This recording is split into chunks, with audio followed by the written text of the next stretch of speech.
Hello everyone, welcome back to Vickie's Country Home. I decided I want to make some cheese. I haven't done it in a while. And I'm just going to make a simple farmer's cheese that anyone can do. It doesn't take a lot of special equipment. You will need a large pot. And I use two only because the second one I'm using to sterilize things. So probably 2 large pots is best. Cleanliness is so important, and you're going to want to sterilize certain things. You don't have to, but if you're going to go the effort to make the cheese, it's just a good idea. You need some butter muslin. You could use cheesecloth, but you're going to waste some cheese, and I don't like doing that. So a nice fine fabric like a butter muslin that is natural, that you can put the cheese in to drain it and strain it. You'll need a little bit of cheesecloth for the process that I'm doing today. You'll need some kind of a slotted spoon ladle. I have one that's for cheese making, but you just need something to use. A colander. That's mostly what you need to make this. And this is everyday ingredients. So what I decided to do today is I'm going to make a farmer's cheese, which is a soft cheese. It doesn't need curing. It doesn't need anything special. But I did decide to make a rosemary garlic. I'll show you how I do it, and hopefully you'll give it a try, because homemade fresh cheese is really good, and once you learn how easy it is, you can do it at home too. So let's get started. So the first thing I did, of course, is get everything very clean, sterilizing a lot of the things. But what we're going to do first is I have about 3 sprigs of rosemary, and I have roughly chopped it. These are not small pieces. They're just to cut it open so it releases the flavor and the oils in it.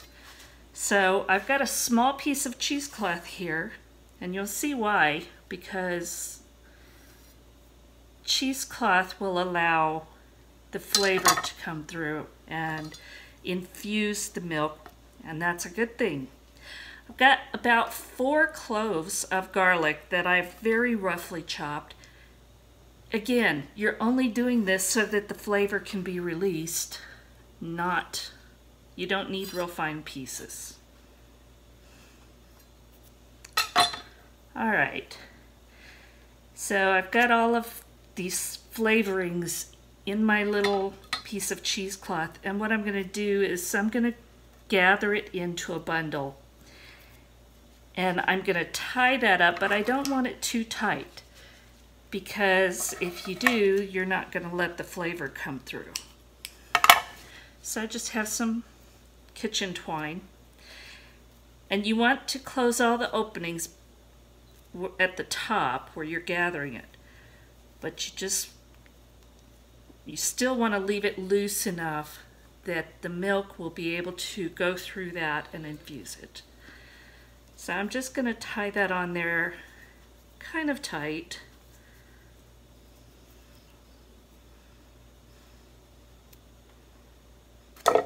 Oops, that was almost a disaster. All right, so I want to really get that on there because I don't want it coming open in the infusing process. All right, there we go. There's the little garlic and rosemary bundle. Again, this is so easy. The next thing I did is I juiced 1 large lemon.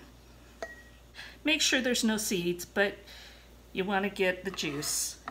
So let's move over to my range, and we're going to start making cheese. All right, here we go. So we're going to take 1 gallon of whole milk, and I've even made cheese from my instant whole milk, but today I bought some.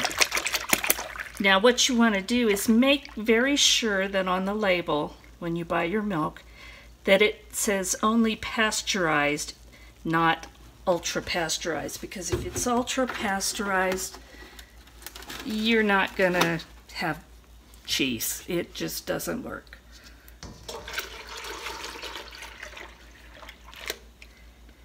Now if you've got raw milk, that's another story. Unfortunately, I am unable to get raw milk here in Nevada, so I don't have that option. All right, so I'm just gonna turn on my burner. And it says medium-high heat. On this thing, I'm gonna go around medium, but on a regular range, you probably go medium-high.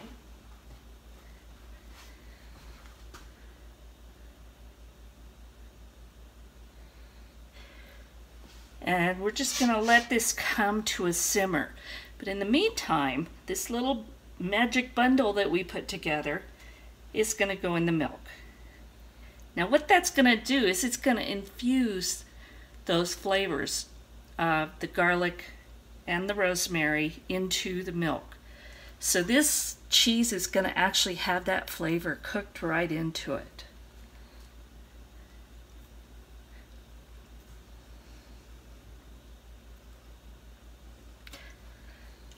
So this is going to take a little bit of time because we're going from refrigerator cold and we're going to heat it up to a low simmer. So I'm going to go ahead and stop filming while I just sit here and watch this. But I am going to be stirring it frequently because we do not want this to burn or to scorch. So just gently stir it while it heats up, and again we're bringing it to a low simmer. I'll bring you back when we're at the simmer so you can see what I do next. Alright, it's just coming up to a simmer. You get just past the foamy stage, but you do not want this to come to a full boil. So I'm going to turn off the heat. And I think I gave this 10 to 15 minutes. I didn't really time it. And I wasn't in too big a hurry because I wanted all the flavor to come out of that little bag of rosemary and garlic. I really wanted all that in there. So now I've turned the heat off, and I'm going to pour in the juice of 1 lemon. And this was after I removed the little bag. And you can see it's already starting to form curds. So I just want to make sure that's stirred in well. And again, remove it from the heat. And we're going to walk away and just let this sit for about 10 minutes and let these curds start to form. Alright, it's been 10 minutes. And let's see if I can show you. There's definitely curds that have formed. So now what I'm going to do, I have sterilized my butter muslin and draped it over a colander. So let me move that where you can see it.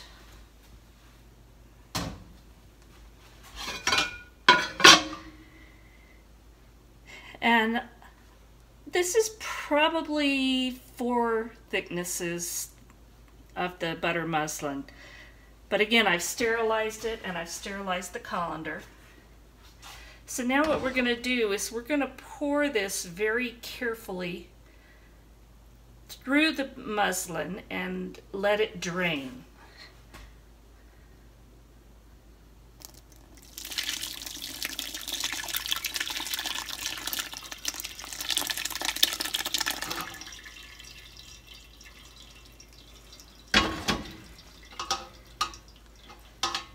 and stopping to make sure that your muslin doesn't fall in.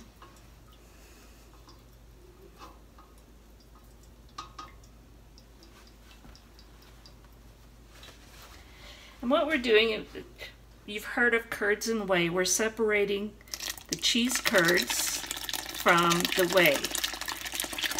And I'm not going to throw the whey away because, I know that's funny, but you can use that to make sourdough bread. You can give it to your chickens. I give a little to my dogs. There's a lot of things you can do with the whey. So you want to save that. You can usually even make ricotta cheese with it. I probably won't with this because it has the garlic rosemary in it. Although you could, wouldn't hurt. But you can actually make another cheese from this same gallon of milk. Alright, now I'm going to walk away and just let this sit and let it drain slowly. I don't want to force any curds through that muslin. So we're just going to let it very slowly drain until you only have the curds left.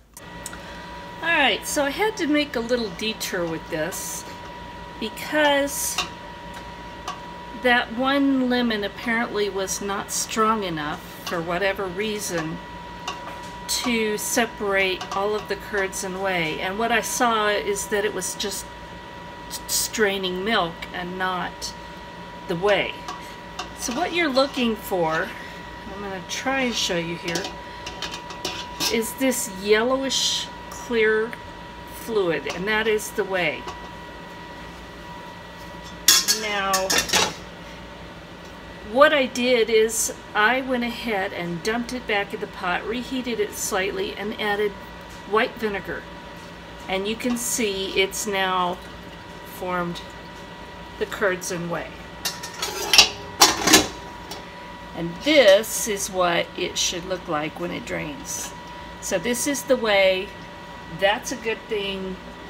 So even though it didn't immediately do what it was supposed to do, I was able to save it just by thinking about it and saying, okay, well, obviously one lemon did not have enough acid to do the job, so I just dumped vinegar, and look, it came out, and it really made quite a bit. So what I'm going to do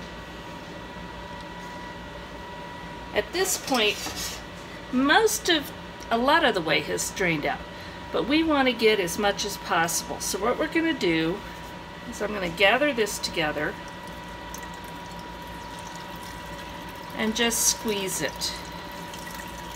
Even though it looked like it was already mostly drained, there's still quite a bit of whey in there.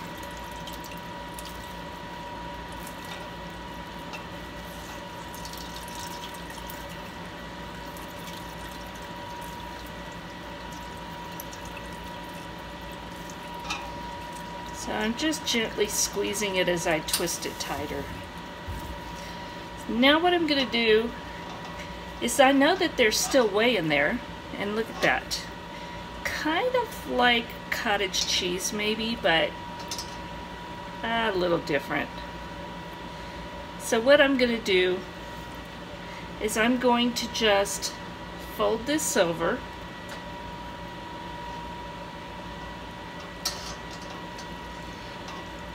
And I'm going to weight it down. I think I'm going to take a bowl and put something heavy on top of it. This should work. This will do it. It's a half-gallon jar of dried pinto beans for storage. So I'm just going to let that sit and weight that down and drain out some more, and we'll come back in a few more minutes. Okay, it's only been about 5 minutes since I did this, but I have not heard any liquid coming out. So I'm thinking this is dry enough for what I need. So let's take this over and we're gonna get this ready to eat. So what we're gonna do now is just unwrap this.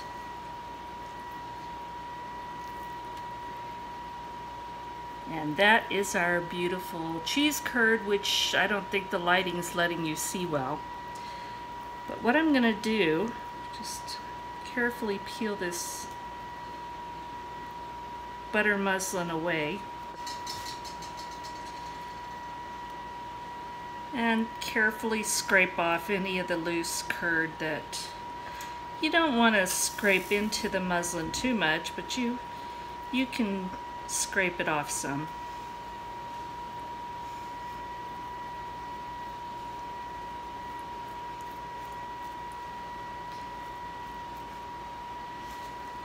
All right. And I think I'm going to put this into 2 containers because that's probably how we'll use it. So I'm just going to scoop that into there.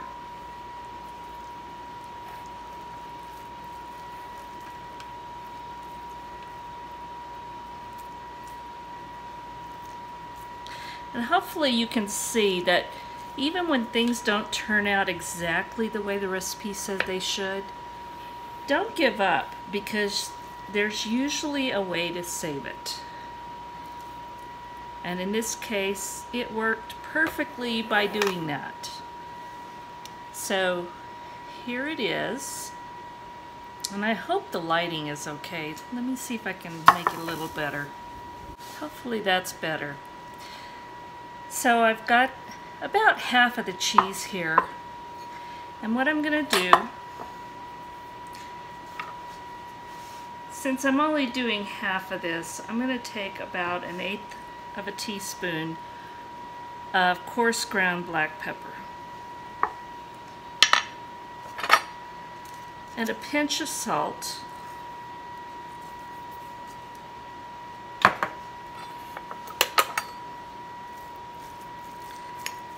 and just break it up and mix that in.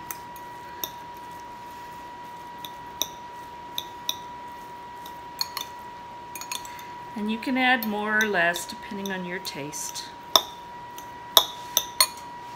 But what we have is it's like a dry cottage cheese at this point. Now you could have drained it less and that would have been just fine too. I think I'm going to add just a touch more black pepper.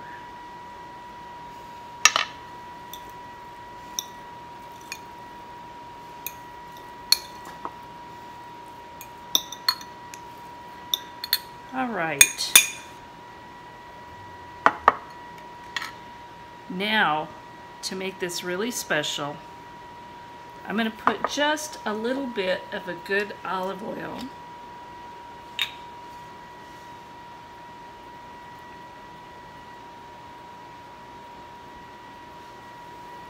And there's no measurements. This is farmer's cheese. It's very rustic. Now we're going to add just some fresh chopped up rosemary. Doesn't that look delicious? And it smells really good. So I'm going to go get a piece of bread and we're going to take a taste of this. Alright, here we go. I'm just going to take a little bit of this.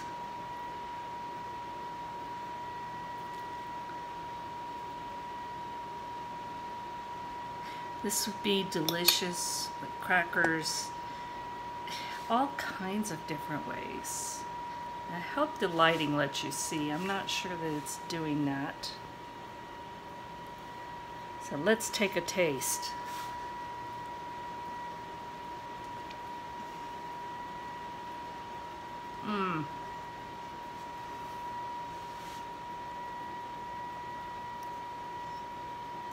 You can really taste the garlic and the rosemary. It's not like eating cottage cheese, it's different. It's just got a really nice taste to it. But this is a great thing to try if you're new to cheese making. And it's a great skill to have. And again, you can do this from pasteurized milk, you can do it from raw milk, you can even do it from your instant or powdered milk in your pantry, in your reserves.